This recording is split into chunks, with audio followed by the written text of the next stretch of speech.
Bluetooth. Yeah, you could Put use like volume a down. shutter release. Yeah, Yeah, yeah, and then that'll Trigger a shortcut. Yeah, phenomenal. Fuck. yeah. Or you could use it to trigger a sound on your phone, and because you've got like 5 or 6 phones in Yeah. a circle, you're not and they're face down. You're not going to know immediately which, Yeah, yeah. like, where the sound's So coming you get from. the credit for the sound, and then Yeah. the visual with the light. Yeah. And then you're getting multiple like sensations from just your phone. Essentially, it's fucking great. So one of the last things that I want to talk about is colour match. Mm-hmm. Now I have a very interesting analog version of this that I talked about a long time ago, and what it is, it's using Braille to be able to work out which pens have been chosen. Now that sounds like a more arduous task than it actually is. So what you do is you take a black Sharpie and you get them to draw something. Now you can peek what this is, you can tell them what it is you want them to draw, it doesn't matter.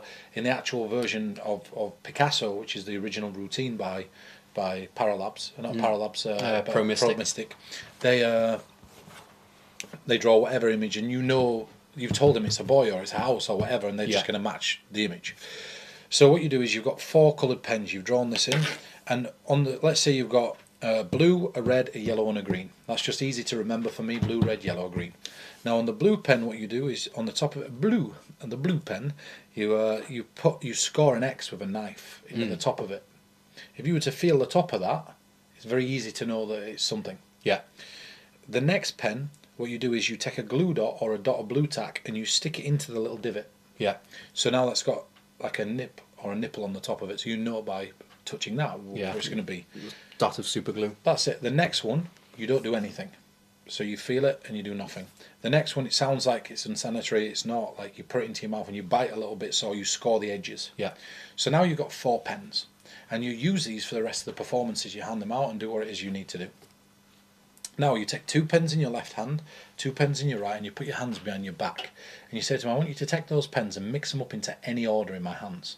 So they do that, and you say, I'm going to turn around to face you and tell you what I want you to do. Now as you do that, you just feel the 2 in your left hand and the 2 in your right hand. Now you know exactly which pens are where.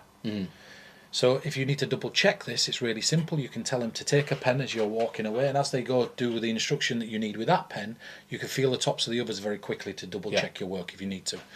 They mix them up, it doesn't matter what order. If you feel, for example, that on this one you feel like the nipple. So you can feel them and go, okay, I'm still holding the red, I'm still holding the yellow, and I'm still holding the green. That's it. So now you just direct them to colour in what it is you need to match the prediction. So if you've drawn a house and it's got a green roof, a red walls, blue smoke, you can, as soon as you feel the green's gone and you've no longer got the green in your hand, or you know the order of it and you've remembered the order and they've taken it out, you just literally control them and say, colour this in like this, the roof in like this, colour the walls in like this, colour the smoke in on the image like this. And then by the time you come to the end of it, you know exactly now that their image is going to completely match yours. Yeah. And the beauty is that they can mix the pens up and there's no pots. Yeah, no And pots, you're just using no electronic, it's just all by touch. That's it. I think it's a much nicer and easier version.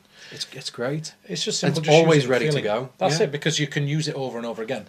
Okay, so we've covered so much in this project, and I think the main thing here is there is nothing wrong with electronics and apps and things like that. I guess it all just depends. Like, if you're looking at all of this amazing stuff, because again, for me, it all comes back to magic conventions, and the most popular things or the most talked about things are the electronics, Which and the really apps. does my head in. That's the bit that does my head in. Not because they're bad. Because it's almost like we're continuously looking for new methods, and instead of just using methods that are immediately available to us to create new experiences.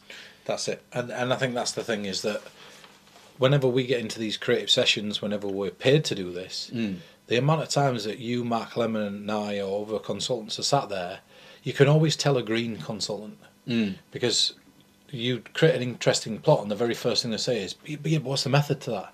Yeah. And you're always like, don't worry about that till later. Yeah, Let's figure methods that out. come later. Let's figure that out Do you know, later. there's been a few times, and depending on what you think of this, I might have to cut it out. There have been times when we've been talking about effect ideas, so we haven't been talking about method, they could do this, they could do that, what about this?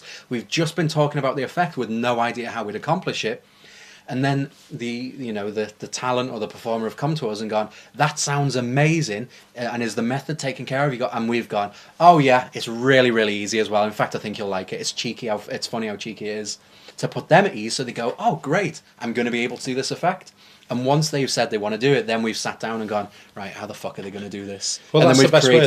That's the way. So just to give some context to that, because I don't want it to think like we're just fucking fly by the seat of our pants.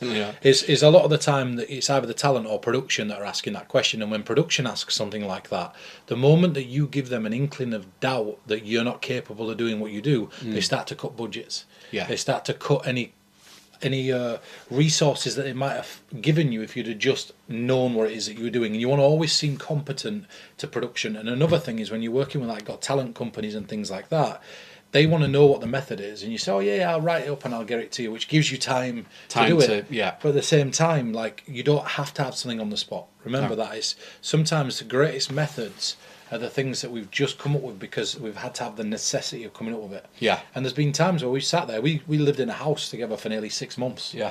And we ended up having till 4 a.m. sometimes sat there going, right, we have till tomorrow to make this work. Like, We've got until 9 a.m. And we did it. And every time we knocked it out of the park. Look at some of the incredible, course. crazy stuff that we came up with that's gone out to millions of people. Yep. And what it all comes down to was us at 3 o'clock in the morning sitting there going, how the fuck are we going to do this? How is this going to work?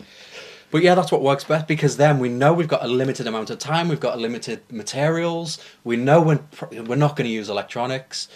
Then we come up with creative solutions to achieve the effect. Look, and I'll tell you something, and this is something that I've learned, and I've learned it the hard way, is that a good old traditional billet can pretty much cover 99.9% of mentalism. Yeah. Outside of physical fork bends and moving things. Yeah. You know, a billet you could do anything with. You could do PK touches with a billet. And it sounds weird, but you can. Yeah. You can say to somebody, we're going to go through an imagination process in a minute on camera. I'm going to ask you to imagine where you feel a touch, and it says touch 1, touch 2, touch 3. Right down at the top where you're going to imagine touch number 1. Right down where you're going to imagine touch number 2. Right down where you're going to imagine touch number 3. Now, for you to make this real, I need you to physically tell me that that's where you felt a touch. So I'm going to say to you, did you feel me touch you? And you're going to say yes. And I'm going to write down or draw an X on the spot on this dummy where it is that I'm touching you. I'm going to let everybody see it, and you can play it back afterwards. So now, and that's rushed and wrapped up, but I know that this is the outro, so I don't want to spend too long. But then you turn around to the person and say, right, close your eyes. You touch this thing on the top of the head, and you say, yes or no, did you just physically feel me touching you? And they go, yes. And you go, right, open your eyes, and they see you touching the doll in that spot, and they react. Yeah. And you go, I was never touching you, but you genuinely felt it there. Yeah. And they're going to respond, yes. A billet you can do anything with. Yeah, it's of course. just how you wrap the presentation around it to that person that knows the extra 3 or 4%. It's a tiny, minute percentage that people don't get to see. And that's the thing, even if it was something like, and this is random off the top of my head, let's say you had a room in a house that was meant to be haunted, and you're going to send one person in, and let's say this is on camera as well, so off camera, you could have a stack of things that are said to have happened in the room.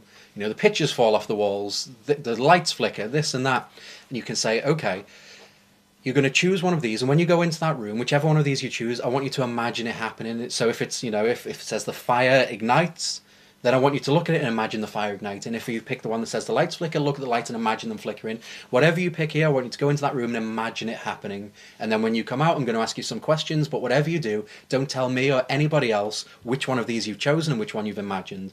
So then they pick one, they go into the room, and that's done off camera. So then on camera, you've just got a person going into this room, close the door, they have an experience, and then they come back out.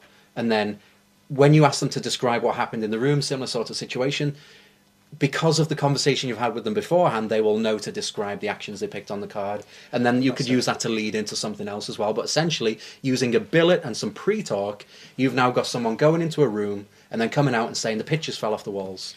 And you know, like plots like that are so easy to write around. It's some of the greatest stories that you've ever heard have been told to you by somebody else. They're not experiences or things that you ever experienced.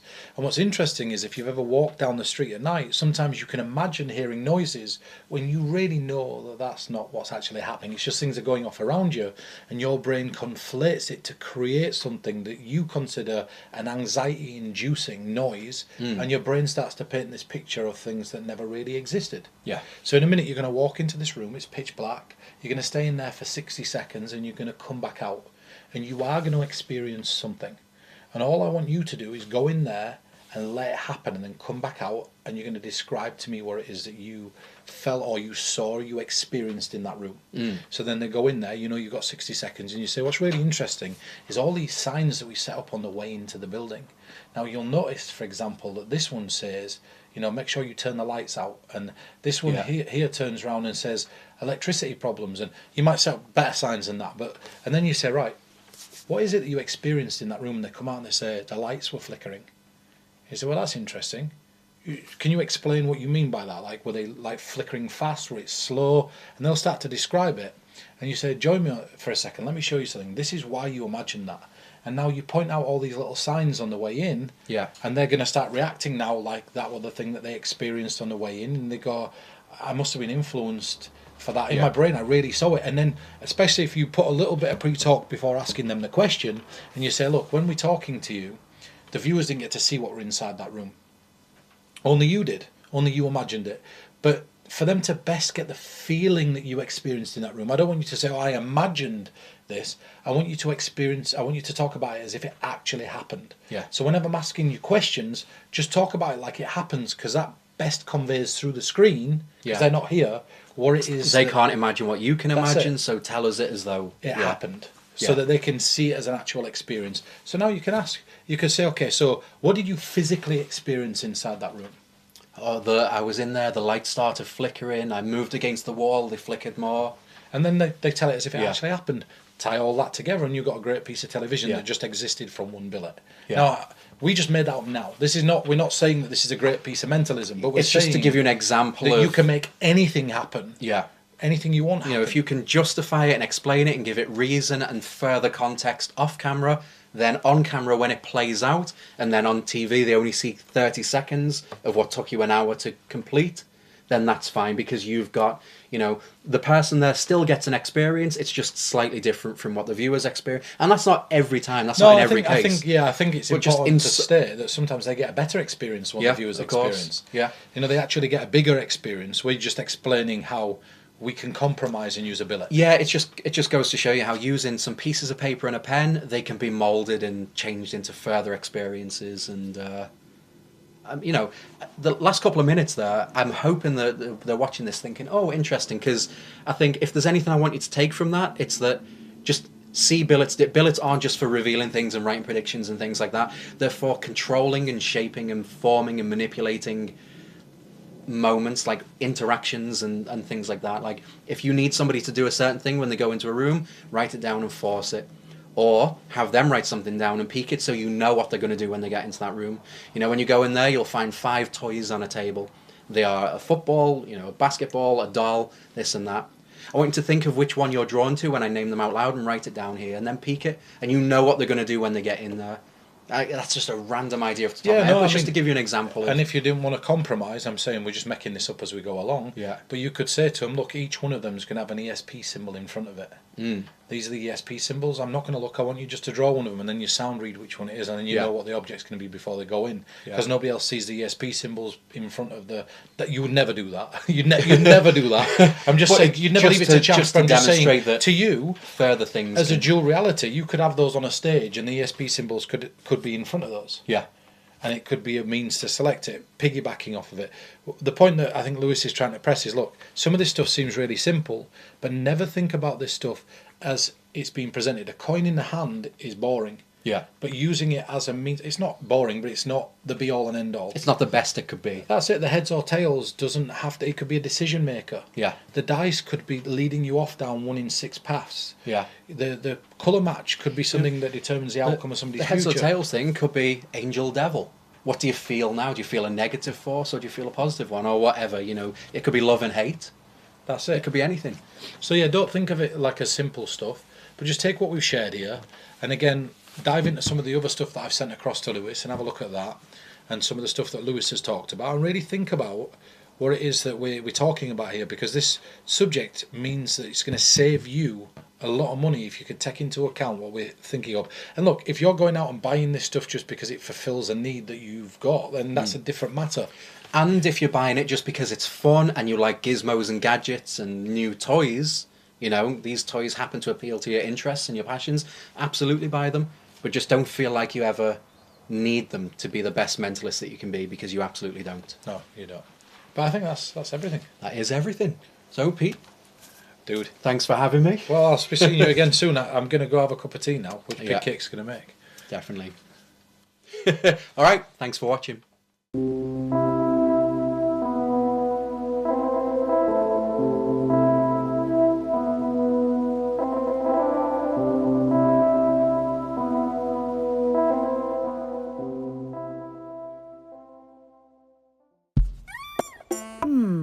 Tea higher.